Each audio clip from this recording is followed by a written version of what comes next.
Follow, share, and subscribe to our channel to never miss a new video. Stay updated with all our latest stories and content. Before you turn 70, the story of letting go to live fully.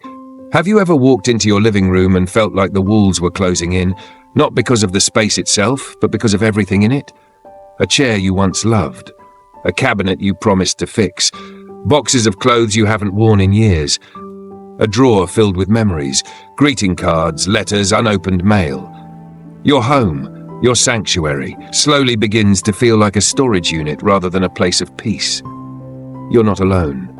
As we age, the clutter of life doesn't just fill our shelves, it settles into our hearts. We carry memories in furniture, feelings in forgotten clothes, emotions in old photographs. And while these things once served us, many of them now silently hold us back. But here's the truth most people never tell you. Decluttering is not about losing, it's about choosing. Choosing clarity over chaos, choosing freedom over fear, choosing to make space for the life you still want to live. Frank's story, a living room of freedom. Frank, 74, a retired firefighter, once had a living room filled with warmth, 5 chairs, a coffee table that told stories, and a bookshelf that hadn't been touched in years. But slowly, what once brought comfort began to weigh him down. He realized he was walking around obstacles in his own home. And one day, his daughter asked, "Dad, why do you have 5 chairs when you only sit in one?" That question changed everything. Frank chose to let go, not just of furniture, but of the emotional baggage attached to it. What followed wasn't emptiness, but lightness. He could move freely, clean easily, and most importantly, he could breathe again. Linda's closet. Dressing for the present. Linda, 72, stood before her closet every morning, overwhelmed. Formal dresses from decades past, shoes that looked lovely but left her limping, t-shirts from events she no longer remembered. So she did something brave. She made 3 piles. Love and wear. Don't fit, just in case. And you know which pile was the biggest? The just in case. The pile of who she used to be. When she finished, she didn't just have space. She had clarity, relief, and joy. Her closet became a place for her current self, not a museum of the past. Robert's cabinet. Safety and simplicity. Robert, 70, was reaching for a bandage when a cascade of old pill bottles tumbled onto the floor. Expired painkillers, antibiotics from years past, eye drops that had turned yellow. He spent an hour cleaning and organizing. What he found wasn't just a neater cabinet, it was peace of mind. No confusion, no risk, no clutter. Just essentials that served his well-being. Because safety doesn't start with medicine, it starts with mindfulness. Barbara's papers, reclaiming control. Barbara, 70, a retired teacher, had a filing cabinet full of the past. Tax returns from the 80s, receipts for lawnmower repairs, manuals for appliances she no longer owned.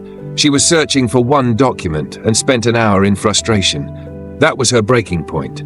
So she sorted, she shredded, she simplified. And for the first time in years, Barbara felt in control. She created not just physical space, but mental freedom. George's kitchen, making space for joy. George, 76, loved cooking for his grandkids. But his kitchen? It was a battlefield of unused gadgets.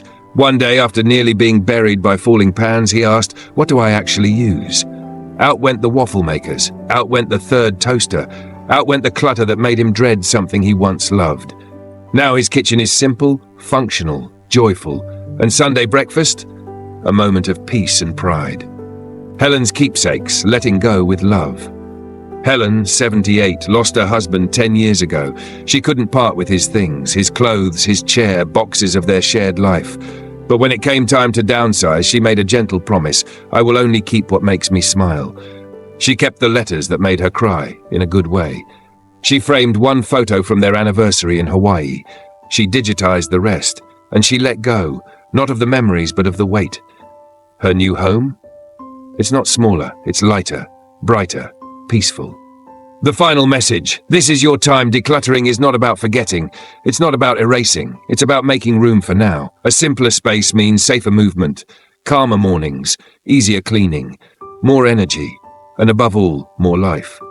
So start small. One drawer, one shelf, one decision at a time. Let go of what no longer serves you, so you can live in a space that honors who you are today. Because before you turn 70, or 80, or 90, the greatest gift you can give yourself isn't more stuff. It's more space to live, breathe, and simply be. Your home, your haven, your new beginning. Now take a moment. Look around your space. Really look. Not with guilt, not with overwhelm, but with curiosity and compassion. What is helping you live your life right now? And what is quietly holding you back? Because this isn't just about removing clutter. It's about reclaiming ownership of your space, your energy, and your peace of mind. Every item you release is a message to yourself. I'm choosing clarity. I'm choosing ease. I'm choosing to live intentionally. Start with one simple step. It doesn't have to be everything. You don't need to overhaul your entire home. You don't need to toss every keepsake. You just need to start somewhere small. One drawer, one chair, one old sweater you haven't worn in years. And as you let go of the physical, you'll notice the emotional release too. A lighter breath, calmer mind, a clearer purpose. Because you deserve this. You've lived through decades of change. You've collected memories, lessons, laughter, and loss. You've built a life full of meaning. Now it's time to build a space that supports that life. A home that says, I know what matters to me. I know what brings me joy.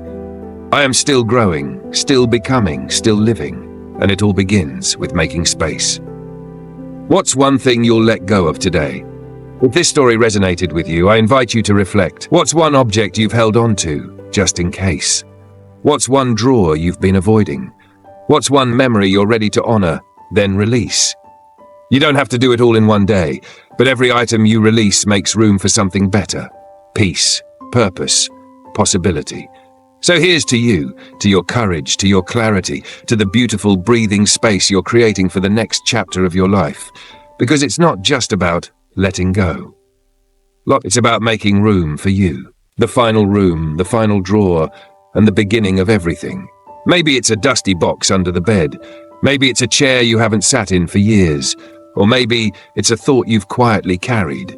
I'll get to it someday. But what if that someday is now? Not out of urgency, not out of pressure, but because you finally see you deserve a home that reflects your life today, not just the memories of yesterday. Decluttering is a love letter to your future self. Each object you release says, I love who I was, but I'm ready for who I'm becoming. It's not about stripping your space bare. It's about curating a life you can move through with ease, where every step is steady, every corner safe, every breath free. Imagine waking up tomorrow, your favorite mug ready, your wardrobe filled with clothes you actually wear, your kitchen simple, your shelves clear, your hallway open, your mind quiet. This isn't a fantasy, it's one small choice multiplied by courage. Look around, then look within. What story is your space telling? Is it honoring your present, or is it whispering old worries, forgotten projects, half-finished intentions? Now ask yourself, what do I want my life to feel like, starting today? Light, peaceful, free. The answer doesn't lie in more things. It lies in less noise, more meaning. The journey doesn't end at 70. It begins again. Who said aging meant slowing down? No, this is your second act, your most intentional one yet. You've earned the right to choose what stays and what goes. You've earned the clarity that comes from letting go. And most of all, you've earned the peace that comes from saying, this space reflects who I am now, and the life I still have left to live. So go ahead. Open the drawer, clear the chair, donate the coat, shred the old bill, hold the memory, and release the thing. Because this isn't about decluttering a house. It's about liberating a life. This is your invitation. Start today. Start small. Start with heart. Leave a comment below. What's the first thing you're letting go of, and what are you making space for in return? And if this spoke to you, really spoke to you, like, subscribe, share it with someone who's ready to breathe a little easier too. Because you're not alone on this journey. We're right here with you. One room, one breath, one step at a time. And so we end where we begin. With you, standing in a home filled with memories. You, ready to let go, not of love, not of the past, but of the weight. You, brave enough to say, I'm ready to live lighter, freer, fuller. Because in the end, decluttering isn't about tossing things away, it's about making space for what truly matters. Peace of mind, daily joy, simple, soulful living, and the beautiful truth that you are still writing your story. You don't need permission. You don't need to wait for the perfect time. You just need to begin. With love, with intention, and with the knowledge that less is not loss. Letting go is not forgetting. And your next chapter deserves space to bloom. Thank you for walking this journey with me. Take a breath, pick a drawer, and take the first step toward the life you still have time to create. We'll see you in a room that finally feels like home.